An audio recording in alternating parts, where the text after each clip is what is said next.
આજે ઘણા વ્રત કરતા હોય પણ 2-5 જણાને પાવતી આપતા જ કરતા હોય. જય પાર્વતીનું વ્રત એટલે શું છે? ગોપીઓ કૃષ્ણ ભગવાન માટે કેવી પ્રીતિ હતી. ઉદ્ધવજી કહે છે કૃષ્ણને ભૂલી જાઓ. ગોપીઓ કહે છે શું ભૂલવાની વાતો કરો છો, અમે મરી જઈએ, અમારા હાડકાની ભૂંગળી થાય અને એમાં કોઈ ફૂંક મારશે ને તો પણ કૃષ્ણ કૃષ્ણ કૃષ્ણ વાત નીકળશે. પ્રેમ આ છે, લાગણી આ છે. અને ઘણી વાર તો સ્વાર્થી પ્રેમ. પાકિસ્તાનમાં આપણો ભારતનો એક માણસ પાકિસ્તાનમાં ગયો અને એમાં કબ્રસ્તાનમાંથી પસાર થતો હતો. એમાં કબ્રસ્તાનમાં એક મુસ્લિમ બાઈ બીબડી ત્યાં બેઠી હતી ને કબર ઉપર પવન નાખતી હતી, આમાં મીજડો લઈને. એટલે ભારતીય માણસને તો સખત આશ્ચર્ય થયું. એ કે અમારા ત્યાં પતિ જીવતા હોય તો એ પવન નથી નાખતા, અમારા ત્યાં તો હવા હોય એ કાઢી નાખે છે, અને આને તો મરી ગયો છે તો એ પવન નાખે છે, બહુ કહેવાય. એટલે પેલી બેનને ઇન્ટરવ્યુ લીધો કે બેન તમારું પતિવ્રતાપણું તો ગજબનું કહેવાય, ગજબનો પ્રેમ કહેવાય, શું નિષ્ઠા, શું વફાદારી. તો પેલી બેન કહે છે તમે જે સમજી બેઠો છો એવું નથી, મારો પતિ હમણાં જ ગુજરી ગયો છે અને મારો પતિ શરત કરીને ગયો છે કે જ્યાં સુધી મારી કબરનો સિમેન્ટ સુકાય નહીં ત્યાં સુધી તારે બીજા લગ્ન કરવા નહીં.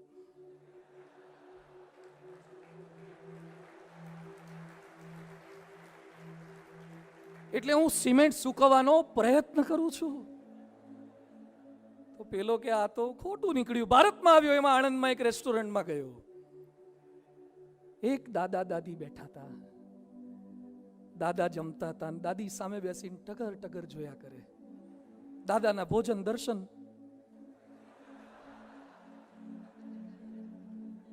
એટલે પેલા એ પૂછ્યું દાદી કેમ જમતા નથી? કે દાદા જમી લે પછી જ, હું પહેલા નથી જમતી, દાદા જમી લે પછી જ. એ કે બહુ તમારું તો પતિવ્રતાપણું કહેવાય. કે દીકરા પતિવ્રતાપણું નથી, ચોકઠું એક છે.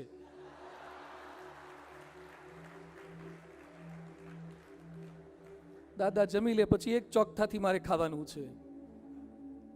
તો પતિવ્રતાપણું, વફાદારી શું છે? આમાં ભૂલ થશે, પરિવારમાં પ્રશ્ન થશે. કવિ કલાપી જ્યાં જ્યાં નજર મારી ઠરે યાદી ભરી તે આપની, લાઠી ગામનો પ્રસિદ્ધ કવિ કલાપીએ લગ્ન કર્યા ને એમાં એની દાસી શોભના સાથે એને પ્રેમ થઈ ગયો. એની પત્નીને ખબર પડી કે આને મારા કરતા દાસીમાં વધારે પ્રેમ છે. એની પત્ની એને ઝેર આપીને મારી નાખ્યો.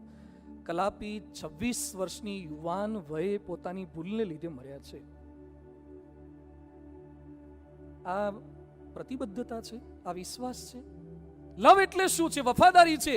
હાલોલ છે, પંચમહાલ હાલોલ, એમાં મૂળધરી ગામ. જસવંતસિંહ પરમાર નામના એક ભાઈ, એની પત્નીનું નામ નૈનાબેન. એને લગ્ન થયા, સંતાન થયો, છતાં પેલી બાઈને લગ્ન પહેલા કોઈકની સાથે સંબંધો હતા, એને ભૂલી ન શકે. એટલે આ સમજાવે કે તમારે બિફોર મેરેજ કોઈકની સાથે લાગણી હોય, હવે તો છોડી દેવું જોઈએ. આપણા ઘરે દીકરો છે, એની સાસુ સમજાવે, પતિ સમજાવે. એકવાર પેલી બાઈને બહુ લાગી આવ્યું કે દર વખતે તમે મને એમ કહો છો દીકરો છે દીકરો છે. એટલે 6 મહિનાના મિતેશ નામના દીકરાને લીધો, મૂળધરી ગામના ચોકમાં ગયા અને આરસીસીના રોડ ઉપર પોતાના દીકરાના પગ પકડીને માથે પછાડી અને મારી નાખ્યો. અને પછી એ બાઈ બોલી કે હવે મને જે ગમે છે ને એની સાથે જ હું જઈશ. શું કળિયુગ છે! તમે લગ્ન કર્યા પછી તમારો 6 મહિનાનો દીકરો આવે, એને મારીને પણ તમારા પ્રેમી સાથે ભાગી શકો છો. કેટલાય લોકો પોતાને પતિને મારીને પણ પાછા પ્રેમી સાથે જતા રહે છે. શું સુખી થવાના, શું સુખ પામવાના? લીવ ઇન રિલેશનશિપના કોન્સેપ્ટ આપણા છે જ નહીં. આપણા ત્યાં તો એક નારી સદા બ્રહ્મચારીનો કોન્સેપ્ટ છે, પોતાની પત્ની સાથેનો. સપને પણ વિચાર ન કરે કોન્સેપ્ટ આપણા છે. તો લવની અંદર વફાદારી છે. Second last, love is to forgive. લવમાં માફ કરવું પડશે, માફી આપવી પડશે, માફી માગવી પડશે. અમરેલીની બાજુમાં બાબરા ગામ છે, ત્યાં દિનેશ નામનો એક કડિયો ભાઈ હતો. એના લગ્ન થયા. એમાં એની પત્નીના મોબાઈલની અંદર ફિલ્મી સોંગ સારા હતા. એટલે ભાઈએ એના પત્નીનો મોબાઈલ લીધો કે મને કોપી કરવા માટે તું આપને. એટલે પેલા ભાઈએ ડાઉનલોડ કરવા માટે એનો ફોન લીધો. એમાં ડાઉનલોડ કરવા ગયા, એમાં ભૂલથી ડિલીટ થઈ ગયું. એના પત્નીનો પિત્તો ગયો. એ કે મારા બાપુજીના ત્યાંથી કરિયાવરમાં લાવી હતી, માંડ ભેગા કર્યા હતા, કેટલું સારું સિલેક્શન હતું, કલેક્શન હતું, તે ડિલીટ કરી નાખ્યું. એટલી ગુસ્સામાં આવી ગઈ ને બહુ જ અપમાન કર્યું, માફ ન કર્યો. પેલા ભાઈને ખોટું લાગી ગયું અને પેલા આત્મહત્યા કરી લીધી. હવે ગીત ડિલીટ થયા હોય તો ફરીથી ડાઉનલોડ થાય, આ ડિલીટ થઈ ગયું, આને અપલોડ કેમ ન કરવું? આવી નાની નાની વાતની અંદર આપણે માફ કરી શકતા નથી. જેની સાથે પ્રેમ હોય એની કંઈક શારીરિક ભૂલ પણ થશે, આર્થિક ભૂલ થશે, માનસિક ભૂલ થાય, પારિવારિક ભૂલ થાય. એટલે વિનોબા ભાવે કહેતા, પ્રેમ કરવો તે કળા છે, પણ પ્રેમ નિભાવવો તે સાધના છે. કરવો તે કળા છે. મેવેદરનું નામ સાંભળ્યું છે? મેવેદર, ફ્લોઇડ મેવેદર બોક્સર છે. બોક્સર. મને તમને એક પંચ મારે ને તો 380 ફરી જાય. આવો ગજબનો બોક્સર છે.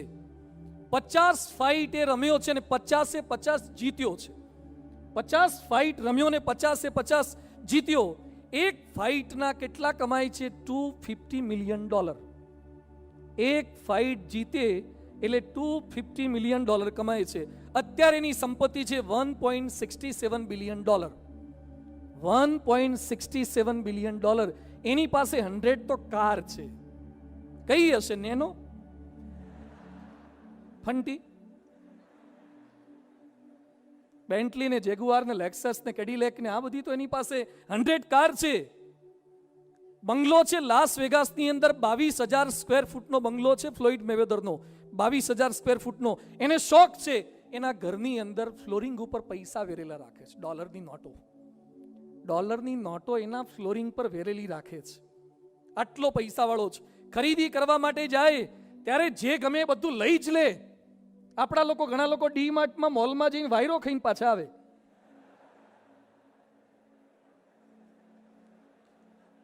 આ બધું જ ખરીદી કરીને આવે. એનો નિયમ છે, એક કપડા એકવાર પહેરે ને પછી બીજી વાર પહેરતો નથી. ઇનરવેર, આઉટરવેર એકવાર પહેર્યા પછી બીજી વાર પહેરવાના જ નહીં. આવો નિયમ છે એનો. એક જોડી બૂટ એકવાર પહેરે, બીજી વાર નહીં પહેરવાના. એકવાર મેં કથામાં પ્રસંગ કીધો, એક છોકરો મને કે પછી એ મૂકે છે ક્યાં? તો ગૂગલમાં સર્ચ કરજે. આટલો પૈસા વાળો. અને એને એમ છે કે બોડી ઉપર વાળ હોય ને તો મજા ના આવે, હેરલેસ બોડી હોવી જોઈએ. એટલે દર અઠવાડિયે આખું ક્લિનિંગ કરી દે. બધા જ $1,000 એમાં આપે છે. એવરી વીક આખી બોડી હેરલેસ બધી કરી નખાવે. એ માણસને તકલીફ થઈ. 2004ની અંદર 90 દિવસ માટે જેલમાં ગયો. 2005માં પણ જેલમાં ગયો. હજારો ડોલરનો એને દંડ કરવામાં આવ્યો. કેમ? એની પ્રેમિકા સાથે બ્રેકઅપ થયું અને એની અંદર એના પર એને એટેક કરી દીધો, હુમલો કર્યો. એની પનિશમેન્ટ એને થઈ છે. Love is to forgive. માફ કરી દો. હિલેરી ક્લિન્ટન, બિલ ક્લિન્ટનના વાઇફ, અને બિલ ક્લિન્ટનથી ભૂલ થઈ. એક પ્રશ્ન થઈ ગયો, બિલ ક્લિન્ટન પણ લપસી ગયા.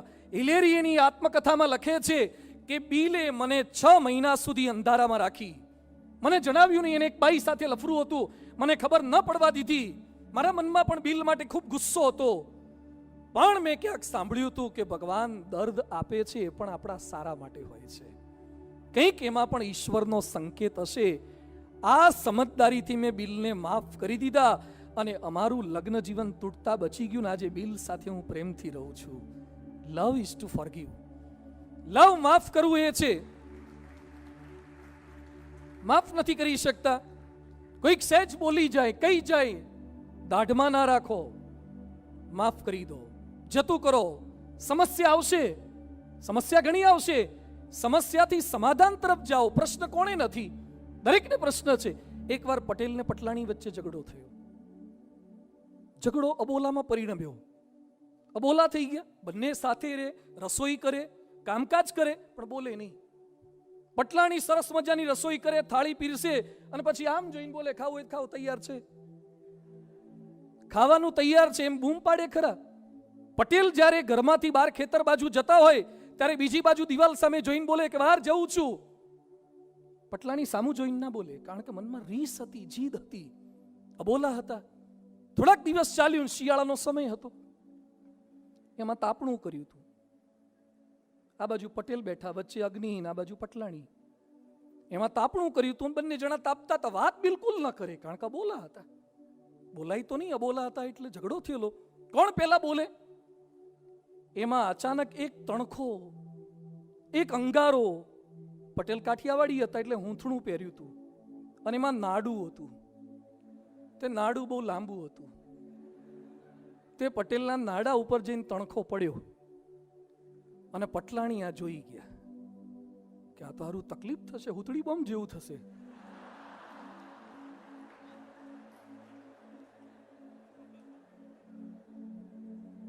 એટલે પટલાણીએ જોયું આમ અને પછી કે આઈ જાણે માઈ જાણે પટેલ કા નાડા જલતા હે.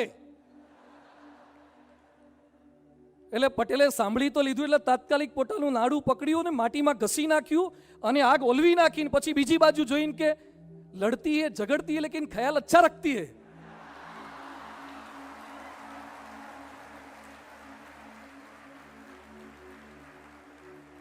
તો બંનેનું ગોઠવાઈ ગયું. એટલે આટલી તૈયારી રાખજો. સમસ્યામાંથી કઈ બાજુ જવાનું? સમાધાન તરફ. ફર્સ્ટ એડ બોક્સ પોતાના ઘરે રાખવાનું. સેજ દાદર થઈને ડોક્ટર પાસે ઘડીએ ઘડીએ જવાનું. સેજ દાજી જવાને બરનોલ રાખો. નાની મોટી ટ્રીટમેન્ટ જાતે કરતા શીખો તો માફી આપવાની છે. પરમ પૂજ્ય મહાન સ્વામી મહારાજ કહે છે, હુ ઇઝ રાઈટ પર ના જાઓ, વોટ ઇઝ રાઈટ પર જાઓ. તું ખોટો છે, તું ખોટી છે, એના પર નહીં, સાચું શું છે માફ કરી દેતા શીખીએ, માફી માગીએ. માફી માગી નથી શકતા. એકવાર એક છોકરાએ એના બાપુજીને કીધું, પપ્પા મારે લગભગ હવે એન્જિનિયરિંગ પૂરું થઈ ગયું, જોબ પણ સેટલ થઈ ગઈ છે, તો મારા મેરેજનું તમે શું વિચાર્યું છે? એના પપ્પા કે મેં કાલે તને પેલું કામ કરવાનું કીધું તો કર્યું કેમ નહીં? કે પપ્પા તમે મને ક્યાં વાત કરી છે? મેં તને કાલે સવારે કીધું તું પેલા ભાઈને બોલાવી લાવવાનું, કેમ તે કર્યું નહીં? પપ્પા લિટરલી હું સાચું બોલું છું, તમે મને કાંઈ એવું કીધું જ નથી, તમારી ભૂલ થતી. મેં તને કીધું તું પેલા ભાઈને કેમ બોલાવી લાવ્યો નહીં? ઓકે પપ્પા સોરી. એને પપ્પા કે બોલ હવે મેરેજનું શું ગોઠવવું છે? એટલે છોકરો કે પપ્પા હું તમને મેરેજની વાત કરું છું તો તમે મને ખખડાવો છો, અને જે વાત નથી કરી એના માટે ખખડાવો છો, અને હું સોરી બોલું છું તો તમે પાછા મેરેજની વાત પર આવી જાઓ છો. એ કે દીકરા, જ્યારે તું વાંક વગર પણ માફી માંગતા શીખી જાય ને ત્યારે તારે લગ્ન કરવાની પાત્રતા આવી જાય.